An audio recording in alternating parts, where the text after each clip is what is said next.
She did not run a great campaign, and you're going to keep losing if you insist that she ran a great campaign. I'm saying that, look, there was no model for the campaign that she had. Donna Brazile is clearly unraveling. She still hasn't come to terms with the election loss and seems trapped in full denial.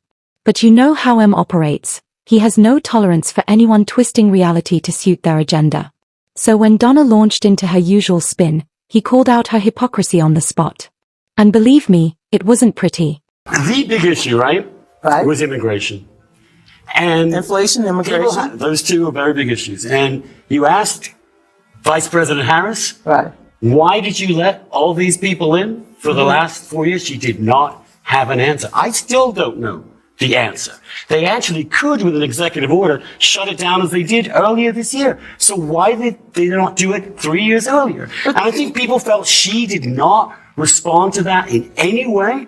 She had no answer on inflation, and she also seemed to represent that whole woke zone that people are sick to death of. And I think those three... Well, I agree with the first two, but I'm not going to get into this, oh, the people are too damn woke. That wasn't a... Oh, Donna. Whether you want to admit it or not, it was a major issue. People were worn out by the constant stream of woke messaging, confusing gender ideologies, kids being encouraged to transition without their parents even knowing, and biological men dominating women's sports. It felt like the country was being smothered by an activist class that demanded total obedience while branding anyone who questioned them a bigot. And where was Kamala Harris during all this? Nowhere. Not a word on inflation, the collapsing border, or the cost of living crisis that's crushing working families. Just more vague talk about equity and lived experiences. Newsflash. When people can't afford eggs, they stop caring about your pronouns. Voters noticed.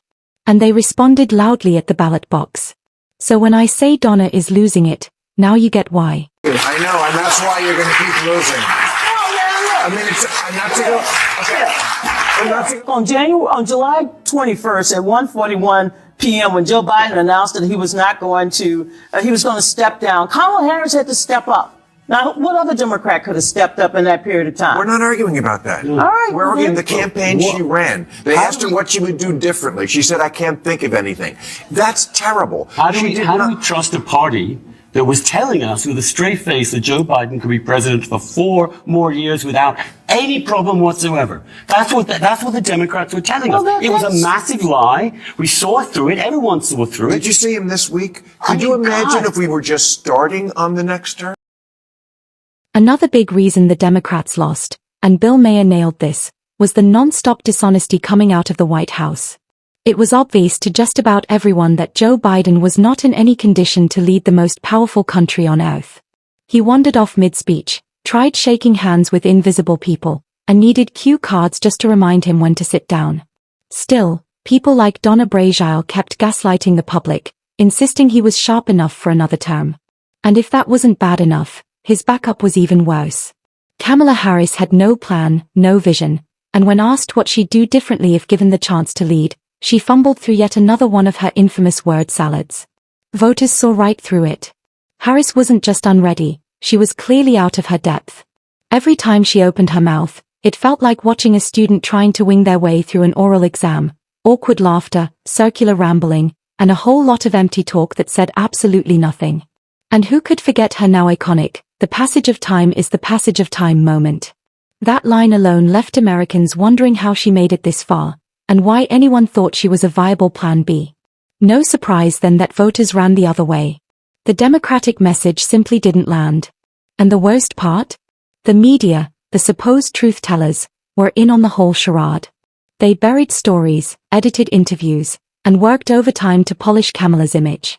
Speaking of which, here's a clip from a leaked interview with Kamala Harris on CBS's *60 Minutes star.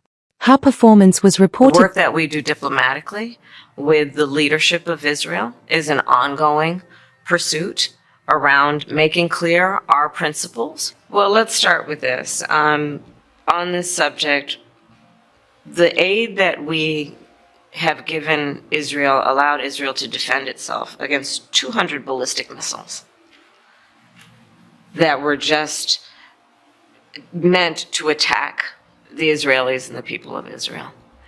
And I think that is the most recent example of why what we do to assist in their defense around military aid is important.